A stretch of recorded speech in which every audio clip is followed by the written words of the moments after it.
कागासन की अवस्था में बैठ जाएं। दाएं पैर को सीधा करें, बाएं पैर को सीधा करें। दंडासन की अवस्था में श्वास के आने और जाने के क्रम को देखने का प्रयास करें। कुछ क्षण इस अवस्था में बने रहें। महसूस करें कि आप पूरी तरह से बारी बारी से सामने की तरफ लाएं। पहले दायां पैर सीधा, फिर बायां पैर सीधा। अब हम करेंगे अभ्यास वज्रासन का। वज्रासन बाएं नितंब पर लगाएं। इस बात का ध्यान रखें कि पीछे से आपकी एड़ियां खुली हुई हों और पैर के अंगूठे परस्पर मिले हुए हों। आपके दोनों हाथ आपकी जंघाओं पर हो।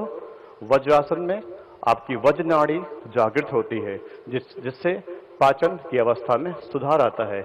आपके शरीर का पोस्चर संतुलित होता है और मन पूरी तरह से शांत होता है। तो आप सुखदायक स्थिति में बैठे रहें। अपने हथेलियों को अपने नितंबों पर रखें। धीरे धीरे श्वास को भीतर ले जाते हुए कमर को आगे की तरफ ढकेलें, गर्दन को पीछे की तरफ।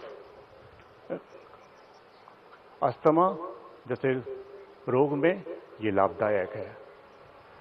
धीरे धीरे श्वास को छोड़ते हुए वापस आ जाएं। डायबिटीज में लाभ मिलता है। धीरे धीरे श्वास को भीतर लाते हुए गर्दन को सीधा कर लें, पीछे वाले हाथ को सीधा कर लें, बाएं हाथ को उठाते हुए प्रारंभिक अवस्था में आ जाएं। दाएं पैर को सीधा कर लें।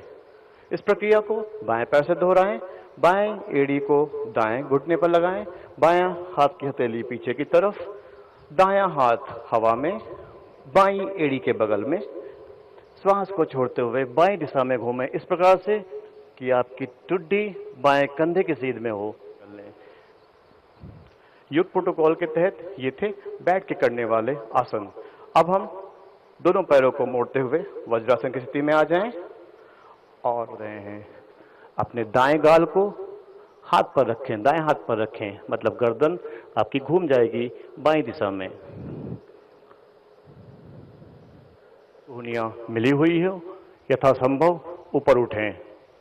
कुछ क्षण इस अवस्था में बने रहें। श्वास प्रश्वास को समान रखें। रीढ़ के तनाव प्रबंधन में भुजंगासन लाभप्रद है। धीरे धीरे वापस आ जाएं।